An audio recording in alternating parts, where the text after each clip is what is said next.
Miren esto. Les había prometido un video sobre los caciques en Venezuela, pero me encontré con un artículo sobre Anacaona de una joven periodista dominicana que me atrapó. Mucha gente sabe de Anacaona por esa hermosa canción caribeña compuesta por el gran Tite Curé Alonso e interpretada por Cheo Feliciano, otro grande de Puerto Rico. Anacaona, india de raza cautiva. Ambos muy queridos y admirados en el mundo entero y sobre todo entre los amantes de la salsa. Pero pocos conocemos la historia de esta valiente mujer taína. En este video queremos compartir parte de esa historia tal como la cuenta Carolina Pichardo, con tanta fuerza en su artículo publicado por la BBC.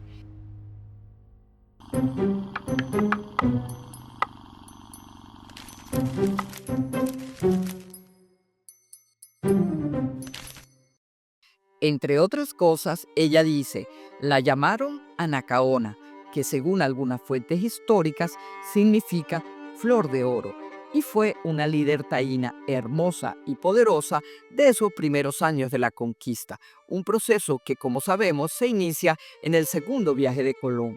Esas mismas fuentes históricas señalan que Anacaona era una mujer que inspiraba respeto y autoridad, lo que no pasó desapercibido por quienes llegaron con la intención de apoderarse de sus tierras. En la historia de las Indias, escrita por Fray Bartolomé de las Casas, él la describe como una muy notable mujer, muy prudente, muy graciosa y palaciana en sus hablas y artes, y amiga de los cristianos. Y según un jesuita francés que 2 siglos más tarde escribió una historia sobre Santo Domingo, se trataba de una mujer con mucho genio, superior a su sexo y a su nación. Una versión sexista muy propia de la época, en mi opinión. Pero la verdad es que pocos de los cronistas que la describen la conocieron personalmente y tampoco fueron testigos de los hechos que narran. Sin embargo, sus escritos demuestran el impacto que causó Anacaona y han servido para esbozar la historia de una mujer que se convirtió en leyenda y que más de 500 años después de su muerte sigue viva. Antes de seguir con esta historia, déjame contarte algo muy breve. Lo Sabroso del Saber es un espacio donde creemos que comprender nuestro pasado y cuidar nuestro presente son parte del mismo gesto, imaginar un futuro mejor.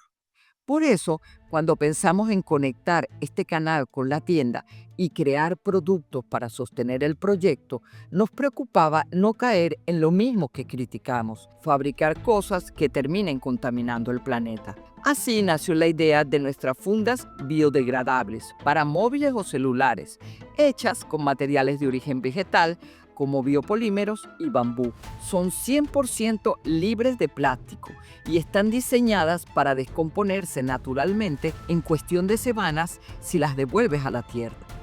Y sí, cada año más de 8 millones de toneladas de plástico llegan a los océanos. Y aunque no podemos resolverlo todo, podemos empezar por pequeñas decisiones conscientes, como elegir objetos que no dejen huella tóxica. Estos productos no son solo una forma de apoyar el canal, sino de ser parte de una comunidad que cree en aprender, crear y cuidar. Y si quieres involucrarte un poco más, puedes convertirte en amigo, productor o mecenas del saber. Personas curiosas, solidarias y comprometidas con mantener vivo este espacio. Muchas gracias. Y ahora, volvamos al Lidén. Se dice que cuando Cristóbal Colón y su tripulación arribaron a la isla que los taínos llamaban Quisqueya, madre de todas las tierras, Haití y otros nombres, Anacaona tendría unos 18 años. Para entonces, según el padre de las casas, en la isla había 5 cacicazgos taínos. El más populoso y extenso de esos cacicazgos era Jaragua, y su jefe o máxima autoridad era Boichío, hermano de Anacaona, mientras ella vivía en Maguana como esposo ante Caunabó, cacique o autoridad de esa comunidad que Colón había descrito como muy grande, populosa y con muchos sembradíos. Anacaona era respetada y querida no solo por su estatus, sino también porque era conocedora e intérprete de los cantos sagrados del areíto, una manifestación ritual colectiva que los taínos celebraban con música, recitación de mitos y bailes, en momentos como recibir visitas importantes o para celebrar el éxito de la cosecha. Y aunque su historia está rodeada de leyendas, se dice que su actitud ante la llegada de los españoles fue inicialmente positiva e incluso tras repetidas amarguras, consciente del poder destructor de las armas de los conquistadores, nunca dejó de abogar por la paz y la convivencia. Como mencioné en el video sobre Cristóbal Colón, tras encallar con la Santa María en diciembre de 1492, ordenó lo que llamó un fuerte con parte de los restos de la embarcación. Allí quedaron 39 de sus hombres que a su regreso en 1493 encontró muertos y el fuerte destruido e incendiado. Según el primer cronista oficial de las Indias, Gonzalo Fernández de Oviedo, y el mismo Colón, habían sido ajusticiados porque los indios se cansaron de sus abusos, sobre todo con sus mujeres, y en sus palabras se portaban como gente sin caudillo y desordenada. Colón culpó a Caunabó, y algunos informes dicen que fue Anacaona quien, al enterarse de lo que hacían estos hombres, lo había convencido de ajusticiarlos. No obstante, hay quienes cuestionan esa versión. Entre ellas está Luisa Navarro, exdirectora de la Escuela de Historia y Antropología de la Universidad Autónoma de Santo Domingo. Según la historiadora, era casi imposible que desde donde vivía Anacaona, ella llegara a donde estaban los españoles sin medios de transporte adecuados y se enterara de lo que ocurría. Pero como se sabe, para enterarse de las malas noticias no hace falta estar en el lugar de los hechos. La profesora Navarro agrega, para llegar desde donde estaba Anacaona hasta el fuerte, había que subir por la cordillera septentrional y bajar hasta el otro lado, algo que le habría tomado más de 60 horas andando. ¿Cómo hizo Anacaona ese viaje para saber qué estaba pasando y volver a contárselo a Caunabó? Eso preguntó ella. Pero sabemos que ese viaje no era necesario. Otros historiadores sostienen que Caunabó fue inculpado por razones políticas, ya que sus tierras eran muy codiciadas por su fertilidad. Y los cargos por los que el navegante español Alonso de Ojeda lo hizo prisionero 2 años después eran falsos. Navarro contó que antes de la detención, Ojeda se ganó la confianza de Caunabó.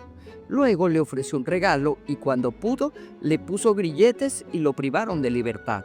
Caunabó murió encadenado, según el padre de las casas, cuando una tormenta hundió la embarcación que lo llevaba hasta España en 1496. Ante esto, Anacaona se fue a vivir con su hermano en la vecina Jaragua, donde ella era acatada y temida tanto como el cacique, según Gonzalo Fernández de Oviedo. Poco después llegó hasta allí el hermano menor de Cristóbal Colón, Bartolomé, y a pesar de lo ocurrido y del deterioro de la relación con los conquistadores, Anacaona persuadió al cacique a comprometerse a pagar un tributo que Colón había impuesto en otras regiones de la isla. Según algunos cronistas, Bartolomé Colón fue bien recibido y le obsequiaron tantos regalos que tuvo que fletar una embarcación para poder transportarlos. Él, a su vez, invitó a Anacaona y a su hermano a visitar su barco y, según el padre de las casas, el recorrido por la carabela les dejó muy impresionados y contentos. En 1502, Anacaona perdió a su hermano y, en reconocimiento a su valor e ingenio, fue nombrada cacica de Jaragua, que entonces quizás era el cacicazgo más importante, pero ya la isla estaba desbarajustada. Había habido una rebelión de españoles frustrados y un levantamiento de varios caciques indígenas que luchaban contra los invasores. Además, las primeras epidemias hacían estragos entre la población indígena. El nuevo gobernador de las Indias, Nicolás de Obando, se propuso pacificar la isla y el lejano cacicazgo de Jaragua estaba en su mira. no solo porque era donde se habían refugiado los españoles sublevados, sino porque le habían llegado rumores de que Anacaona y otros caciques estaban conspirando en su contra. Pero la idea de pacificación de Obando era muy distinta a la de la cacica. Mientras que Anacaona, a pesar del desprecio y los continuos abusos de los españoles contra los indígenas, estaba convencida que solo una paz firme podría salvar a su pueblo. La paz a la que Obando aspiraba no implicaba acuerdos ni salvaciones, y armó una trampa. Era un domingo de julio de 1503, cuando Anacaona recibió a Obando en la plaza de Jaragua, con gran fiesta de baile y canto, como era su costumbre. El gobernador había venido con 70 hombres a caballo y 200 a pie. Al encuentro acudieron también otros caciques aliados de Anacaona, quien fue de las últimas en presentarse en la plaza junto a su hija y otras mujeres. Hizo un areíto ante Obando y más de 300 mujeres danzaron. Eso cuenta Fernández de Oviedo. Al finalizar el baile, los agasajados invitaron a los indígenas a reunirse en un bohío, supuestamente para corresponder a los honores recibidos. Y ellos, desarmados, le siguieron entusiasmados.